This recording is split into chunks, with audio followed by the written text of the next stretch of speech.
The question is, do you I disagree understand, completely with your articulation. No, do you understand the definition that I just read you? Because that's the definition from your department's Law of War manual. Is that your understanding?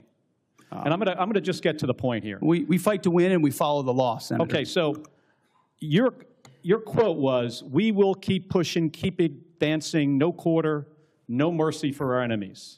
And yesterday, you did not clarify whether you stand by this statement. So I'm going to give you another opportunity to clarify if that is what you meant. Do you stand by that statement you made on March 13th? We have untied the hands of our warfighters. We fight to win, and we follow the law. Okay, so you're not clarifying. So you stand by that statement. So you're the Secretary of Defense. The things you say matter. And your response here, right now, makes it clear to the American people exactly why you are not right for this job. It makes it clear to our enemies, Senator. Thank you, Mr. Chairman. Before the Iran war began, Pete Hegseth was asking Congress for billions to rebuild American weapons stockpiles. The argument was straightforward. The previous administration had depleted them. China was the threat on the horizon. The industrial base needed to grow. Hegseth knew exactly how long it took to build these weapons and exactly how much they cost. Then the war started. 13,000 targets struck, the largest volume of strikes since day one. More than 1,000 targets in the first 24 hours. Video after video of things blowing up. Senator Mark Kelly of Arizona, a combat veteran and former astronaut, had been doing the math. The Strait of Hormuz was still closed. The Iranian regime was still in place. The nuclear material was still in Iranian hands. And the weapons being expended were the exact ones Hegseth had told Congress would take years to replace. Kelly walked in today and asked two simple questions. How long will it take to replace what we have spent? And do you stand by the words, no quarter, no mercy? Thank you, Mr. Chairman. Gentlemen, thank you for being here. Secretary Hegseth, safe to say that our weapons like SM-3s, Tomahawks, Patriot missiles have capabilities that are unmatched. That's why they cost a lot, take a long time to produce.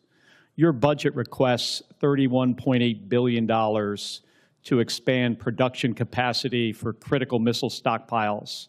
Is that correct? 31.8? I'm looking at $53 billion for munitions acceleration over 14 critical munitions, of which the ones you listed are a part. Okay, so I believe more 53. than that. Yes, sir. More than 20 billion more. So we've been working together to grow the industrial base because we're all worried about how our stockpiles would hold up in a conflict against China.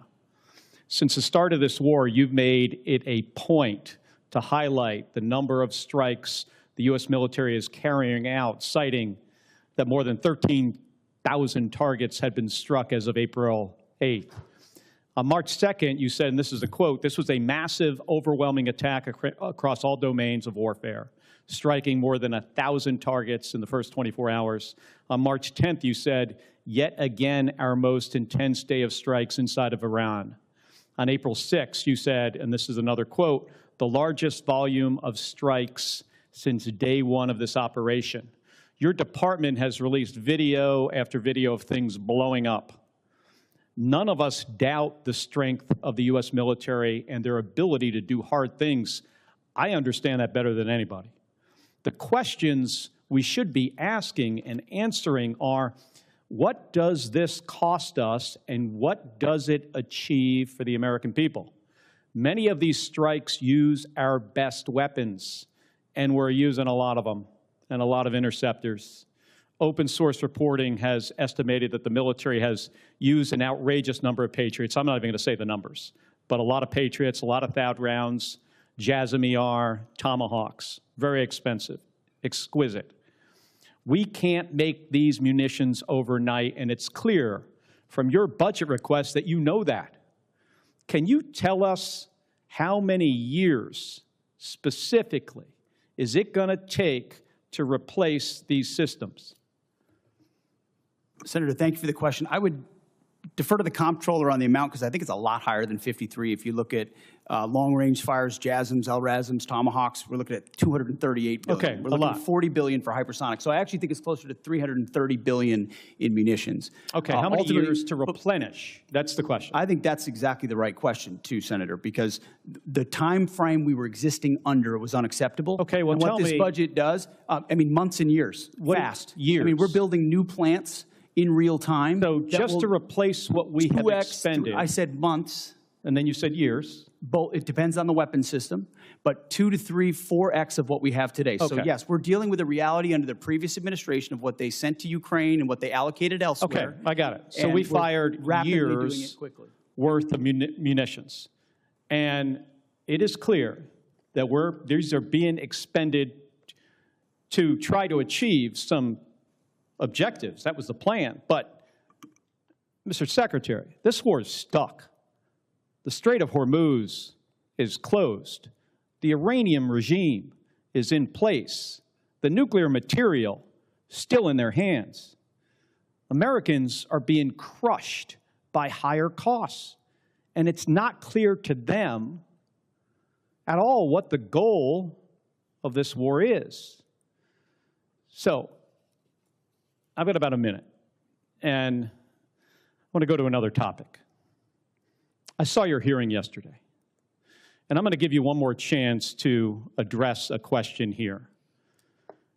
It's my understanding that the definition of no quarter is that legitimate offers of surrender will be refused or that detainees will be executed.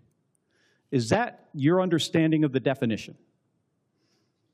The only entity that would kill detainees or target civilians is the Iranians, and they're the ones being crushed. So it's the Iranian military and their military capabilities. The question is, do I you disagree understand completely with your articulation. No, do you understand the definition that I just read you? Because that's the definition from your department's Law of War manual. Is that your understanding? And I'm gonna just get to the point here. We fight to win and we follow the law, Senator. Okay, so your quote was, "We will keep pushing, keep advancing, no quarter, no mercy for our enemies." And yesterday, you did not clarify whether you stand by this statement. So I'm going to give you another opportunity to clarify if that is what you meant. Do you stand by that statement you made on March 13th? We have untied the hands of our warfighters. We fight to win, and we follow the law. Okay, so you're not clarifying. So you stand by that statement. So you're the Secretary of Defense. The things you say matter.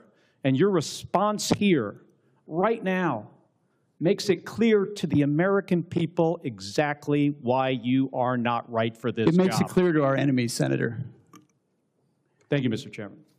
The munitions replenishment question is a specific and documentable problem. Hegseth came to Congress requesting $53 billion for munitions acceleration. Kelly noted that open source reporting estimated an outrageous number of Patriot interceptors expended, alongside BOW rounds, JASSMs, Tomahawks. These are not weapons that can be replaced overnight. Hegseth acknowledged the replenishment timeline depends on the weapon system. He said months, then said years. He said 2 to 3 times current production capacity was being built in real time just to replace what had already been spent. That is the Secretary of Defense confirming that the weapons being used in this war will take years to replace, while simultaneously asking for hundreds of billions more to accelerate production because the stockpiles needed for a potential conflict with China are being depleted in Iran. Kelly said the war is stuck. The Strait of Hormuz is closed. The Iranian regime is in place. The nuclear material remains in Iranian hands. Hegseth did not dispute any of those 3 facts. There is also the question of no quarter. On March 13th, Hegseth said publicly, "We will keep pushing, keep advancing, no quarter, no mercy for our enemies." Kelly noted that no quarter has a specific legal definition. It is in Hegseth's own department's Law of War manual. No quarter means legitimate offers of surrender will be refused, or that detainees will be executed. That is a war crime under international law. Kelly asked Hegseth yesterday to clarify whether he stood by that statement. Hegseth did not clarify. Kelly gave him another opportunity today. Hegseth said, "We fight to win and we follow the law." That is technically two statements placed next to each other. It is not a clarification of what no quarter meant when he said it. Kelly said his response made clear to the American people exactly why he is not right for this job. Hegseth did not address that either. The cost question is the one that connects everything. Kelly's argument was not that the military cannot strike targets. His argument was that striking 13,000 targets while the strait remains closed, the regime remains in place, and the nuclear material remains in Iranian hands raises a question that has not been answered. What does this achieve for the American people? Americans are paying more for gas, food, and fertilizer. The weapons being expended take years to replace. The stockpiles needed for China are being spent on Iran. Hegseth released video after video of things blowing up. Kelly asked what it achieved. Hegseth talked about untying the hands of warfighters. What Hegseth said about weapons stockpiles, industrial base capacity, and the cost of conflict before this war began is now part of the record of what he cannot account for now that it is underway. Subscribe and turn on notifications. The hearing files covers the record, not just the strikes. He said no quarter, no mercy, then said we follow the law. He was asked which one he meant. He repeated both. That was the answer.